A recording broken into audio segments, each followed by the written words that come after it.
அணிதான். சும்மா பேரளவில் வந்து மக்கள் இடத்துல வந்து அவங்க திமுக எதிராக பேசுறதுனால பல தொடர்ச்சியாக கைது பண்ற மாதிரி காட்டுறாங்களே தவிர, அவர் வந்து ஏற்கனவே வந்து திமுக ஆதரவாளர் தான், திமுகவுக்கு வேலை பார்க்குறவர் தான், திமுக கிட்ட காசு வாங்கி தான் அவர் வந்து இந்த இந்த நகர்வை நடத்துறாரு. அதாவது நெகட்டிவ் வைப்ரேஷன் சொல்லுவாங்க, அதை அவர் பண்ணிட்டார். அதனால வந்து இந்த கைதுன்றது தேர்தல் நேரத்தில் அது ஒரு விமர்சனமா இருக்கணும், அது ஒரு அரசியல் இல்ல. இது வந்து திமுகவுக்கு எதிராக வாக்குகள் திரும்பாதானே இந்த மாதிரி வந்து அடக்குமுறை பண்றாங்க. திமுக அவங்களுடைய வாக்கை வந்து 1000 ரூபாய் நோட்லயே 2000 நோட்ல தான் வச்சிருக்காங்க தவிர, அவங்க இந்த அரசியல் நகர்வுல வந்து அவங்களோட வாக்கை வச்சிருக்காங்க. அவங்க உறுதியா நம்புறதே பொங்கலுக்கும் தீபாவளிக்கும் பரிசு கொடுக்கறதுலயும், மகளிருக்கு 1000 ரூபாய் கொடுக்கறதுலயும், மாணவர்களுக்கு காசு கொடுக்குறது, இப்படி காசை கொடுத்து வாக்கு வாங்க முடியும் அப்படின்ற ஒரு கட்டமைப்பை தான் வந்து அவங்க வச்சிருக்காங்க தவிர, இதெல்லாம் வந்து அவங்களுக்கு வாக்கு சரின்ற எண்ணம் அவங்களுக்கு கிடையாது. ஏன்னு கேட்டா அவங்களுக்கு வந்து இந்த மாதிரி செயல்களை தான் தொடர்ச்சியா செஞ்சு பழக்கம். நாஞ்சில் சம்பத் இந்த மாதிரி வந்து சொல்லிருக்காரு, சீமானை வந்து சீமான் வீட்டுக்குள்ள நுழைய பாத்துக்கோ அப்படின்னு சொல்லிட்டு சாடை தெரிவிக்கிறாங்க. நாஞ்சில் சம்பத்ன்றது அவர் உறுதியாக ஒரு கட்சியில இருந்திருக்காரு, ஒரு கொள்கை கோட்பாடுல இருந்திருக்காரு, யாராவது உறுதியா சொல்ல முடியுமா? அவர் வைகோக்கும் விசுவாசமா இல்லை, ஜெயலலிதாவுக்கும் விசுவாசமா. அவர் போற பக்கத்துல ஆதரவா பேசுவாரு, எந்த பக்கத்துல எதிராக காசு கிடைக்குமோ அவர் காசுக்கு வேலை பார்க்கறவர். அதான் காரி துப்புனா மூஞ்சி தொடச்சிக்கிறேன்னு சொல்றாலாம் வந்து நம்ம வந்து ஒரு பெரிய அவருடைய பேச்சுக்கெல்லாம் நம்ம மதிப்பளிக்கணும் அவசியம். ஆனா வந்து தேர்தல் நேரங்கள்ல வந்து ஏன் நாம் தமிழர் கட்சி காசு கொடுக்க மாட்டாங்கன்னு ஒரு பெரியார் கேட்கும்போது என்ன சொல்றாரு, அவர் காசுக்கு யார்கிட்டையும் காசு கொடுக்க மாட்டாரு, எல்லா கட்சிகளும் காசு வாங்கிக்கிட்டு வேலை செய்யறாரு அப்படின்னு சீமான் விமர்சனம் பண்றாரு. ஏன் அவரு யாராவது கட்சிக்காரன் காசு கொடுக்கும் வாங்கிட்டு வந்து கொடுத்தாருன்ற கேள்வி இருக்குல்ல. காசு சீமான் வாங்கியிருக்காருன்னா அது அரசு வந்து உடனே ஒரு வழக்கு போடலாம், ஒரு வருமானத்துறை வந்து ரைட் நடத்தலாம், இடி வந்து ரைட் நடத்தலாம். எங்ககிட்ட என்ன இருக்குன்றது வெளிப்படையாக தெரியும். நாங்கள் தொடர்ச்சியாக பயணிக்கிறோம். ஒவ்வொருவருடைய ரத்த துளிகளை, வேர்வை துளிகளை எங்களோட உழைப்புல தான் எங்கள் கட்சி நடக்குதே தவிர யாருடைய கட்சியில இருந்து எங்களுக்கு காசு வருது.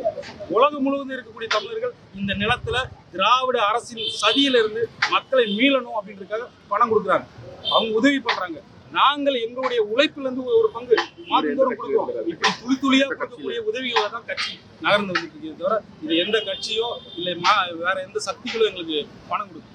RSS மேடையில் அண்ணன் சீமான் அண்ணன் தான் தெளிவா சொன்னாரு. என்ன பாகிஸ்தான்ல கூட்டு போய் நிறுத்தினா கூட நான் பாரதியாரை பத்தி பேசுனேன். தமிழை பத்தி பேசுவதற்கு மேடையோ இந்த இடமோ அப்படின்றது தடையெல்லாம் கிடையாது. என் மொழிக்காக வாழ்ந்தவன், என் மொழி பேசியே செத்தவன், அவனை பத்தி பேசுறதுக்கான மேடை எதுவா இருந்தா என்ன. நாங்க வந்து அரசியல்ல வந்து நாங்க கூட்டணிக்கிறோம்னு சொல்ல, நாங்க ஆதியில இருந்து சொன்னோம் பிஜேபின்றது மாநில குலத்துக்கே அவர்கள் விரோதிகள், எதிரிகள். அதுக்கப்புறம் அந்த மேடையில் நின்னோன்றது சும்மா இது ஒரு விமர்சனத்துக்காக பேசிட்டு இருக்காங்களே தவிர நாங்க தெளிவா இருக்கிறோம். எங்கள் மொழி எங்கள் மண்ணுக்காக வாழ்ந்தவர்களுக்காக நாங்கள் வாழ்நாள் முழுவதும் வாழ்வதற்காக நிற்கிறோம். இதுக்கு முன்னாடி எந்த கட்சியில் இருந்தீங்க? குறிப்பா நாம் தமிழர் கட்சி வர்றது, நாம் தமிழர் கட்சி தான் வந்து எனக்கு தொடக்கமும், இதுதான் என்னோட இறுதி. எவ்வளவு வருஷமா இருக்கீங்க? நான் 15 ஆண்டுகளா இருக்கு. கட்சி தொடங்க காலத்துல இருந்து. எப்படி இருக்கு சீமானோட அன்னைக்கு இருந்த சீமானவர்களுக்கும் இன்னைக்கு இருக்கிற சீமானவர்கள்? வியப்பா இருக்கு. அதாவது நமக்கும் கூட ஒரு தற்சோர்வு வந்துடும். ஒரு நாளைக்கு பொருளாதாரம் இல்லாம இருக்கும், ஒரு நாளைக்கு ஒரு நிகழ்வுக்கு போயிட்டு வர முடியாம போகும். ஆனால் தொடர்ச்சியாக இந்த மக்களுக்காக நிகழ்ச்சிக்கூடிய அண்ணா இன்னும் அந்த வலிமையோட இருக்காரு அப்படின்றது வியப்பா இருக்கு. உங்களுக்கு அண்ணன் சீமானவர்கள் கூட சுவாரஸ்யமான ஒரு விஷயத்த சொல்ல முடியுமா? ஒரு முறை வந்து அண்ணன் தாம்பரத்துக்கு இந்த மலை 2015 பெருவெள்ளம் வந்திருக்கும் போது அண்ணன் தாம்பரத்தில் வந்து இங்கே பகுதிகளை வந்து தூய்மைப்படுத்துறதுக்காக வந்திருந்தாரு.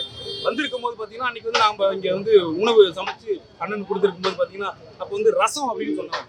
அந்த வார்த்தை தவறிடாதபடி அது மிளகுச்சாறு அப்படின்னா அந்த மாதிரி சின்ன சின்ன விஷயங்களையும் ஒரு தவறு இருந்ததுன்னா அதை சுட்டி காட்டக்கூடிய ஒன்றும் இல்லை. நான் வந்து சமுதாய சிறைன்னு சொல்லி ஒரு ஊடகம் வச்சிருக்கேன். அந்த ஊடகத்தில் வந்து அண்ணனை வச்சு தான் அந்த திறப்பொலி 2017 பண்ணும்போது பார்த்தீங்கன்னா இச்சுன்ற அந்த சொல்ல வந்து போடல, சமுதாய சிறை அப்படின்னு.